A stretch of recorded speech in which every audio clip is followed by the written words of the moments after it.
హైదరాబాద్లో అయితే దంచి కొడుతుంది ఈ వర్షం. మాదాపూర్ అటు జూబ్లీహిల్స్ అలాగే బంజారాహిల్స్ పంజాగుట్టాలో భారీ వర్షం పడుతుంది. అలాగే అమీర్పేట్ సైడ్ లక్టీ కపూల్ కోటి అబిడ్స్ ప్రాంతాల్లో భారీ వర్షం కురుస్తుంది.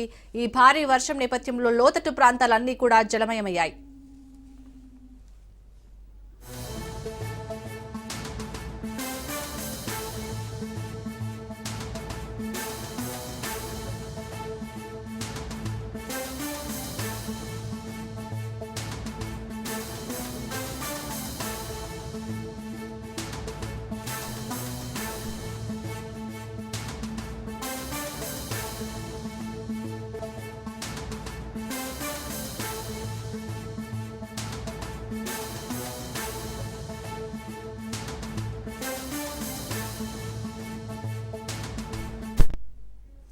హైదరాబాద్ లో కురుస్తున్న భారీ వర్షాలకు సంబంధించి పూర్తి డీటెయిల్స్ మా ప్రతినిధి రత్నకుమార్ అందిస్తారు. రత్నకుమార్,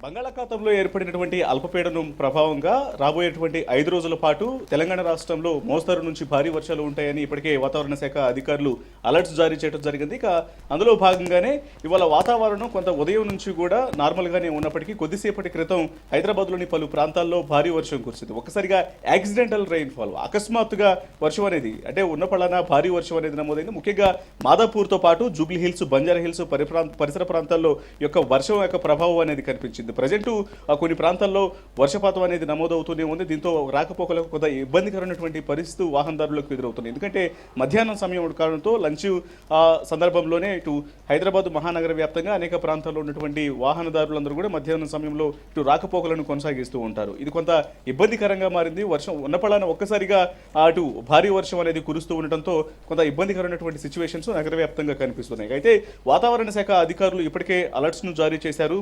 ఇవాళ 21వ తేదీతో పాటు రాబోయేటువంటి 4 రోజుల పాటు మొత్తం 25వ తారీఖు వరకు కూడా యొక్క వర్ష ప్రభావం అనేది తెలంగాణ రాష్ట్రంతో పాటు తెలంగాణలో ఉన్నటువంటి ఇతర జిల్లాల్లో కూడా పూర్తిగా కనిపించేటువంటి అవకాశం ఉంది. కాబట్టి ప్రజలందరూ కూడా అప్రమత్తంగా ఉండాలనేది వాతావరణ శాఖ అధికారులు తెలియజేస్తున్నారు. అయితే ఎటువంటి ఇబ్బందికరమైనటువంటి పరిస్థితులు లేకపోయినప్పటికీ కూడా కొంత అలర్ట్గా ఉండాల్సినటువంటి అవసరం ఉందనేది వాతావరణ శాఖ అధికారులు చెబుతున్నటువంటి మాట. మరోవైపు కురుస్తున్నటువంటి వర్షాల నేపథ్యంలోనే ఇప్పటికే వాతావరణ శాఖ అధికారులు ఇచ్చినటువంటి అలర్ట్స్ను దృష్టిలో పెట్టుకుని మరోవైపున జీహెచ్ఎంసీ అధికారులు కూడా సిద్ధంగా ఉండటం జరుగుతుంది. ఒకవేళ ఇబ్బందికరమైనటువంటి పరిస్థితులు తలెత్తితే మాత్రం ఇమీడియట్గా జీహెచ్ఎంసీ టోల్ ఫ్రీ నెంబర్లకు కాల్ చేసి తమ సమస్యలను విన్నవించుకోవాలన్నటువంటి విషయాన్ని జీహెచ్ఎంసీ అధికారులు తెలియజేస్తున్నారు. ముఖ్యంగా భారీ వర్షం అనేది ఎందుకంటే ఒక్కసారిగా వాతావరణంలో ఫ్లక్చుయేషన్స్ అనేవి ఏర్పడుతూ ఉన్నాయి.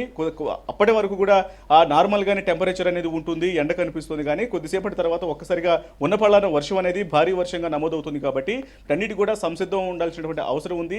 అవసరం ఉంటేనే బయటకు రావాలన్నటువంటి విషయాలను అత్యవసరం ఆ పనుల మీద బయటకు వచ్చే వారికి ఎటువంటి ఇబ్బందులు అనేవి కలగకుండా అత్యవసర సమయాల్లో మాత్రమే పని మీద మాత్రమే బయటికి రావాలి, విషయాలన్నింటిని కూడా దృష్టిలో పెట్టుకోవాలంటూ కూడా వైపున అధికారులు హెచ్చరికలు జారీ చేస్తున్నారు. ఏది ఏమైనప్పటికీ హైదరాబాద్లోని పలు ప్రాంతాల్లో ప్రస్తుతం వర్షం కురుస్తోంది. కొన్ని ప్రాంతాల్లో మోస్తరు వర్షం కురుస్తుండగా మరికొన్ని ప్రాంతాల్లో భారీ వర్షం అనేది నమోదవుతుంది. ఈ యొక్క ప్రభావం రాబోయేటువంటి 5 రోజుల పాటు ఉంటుందనేది వాతావరణ శాఖ అధికారులు తెలియజేస్తున్నారు. Right, thank you Ratnakumar.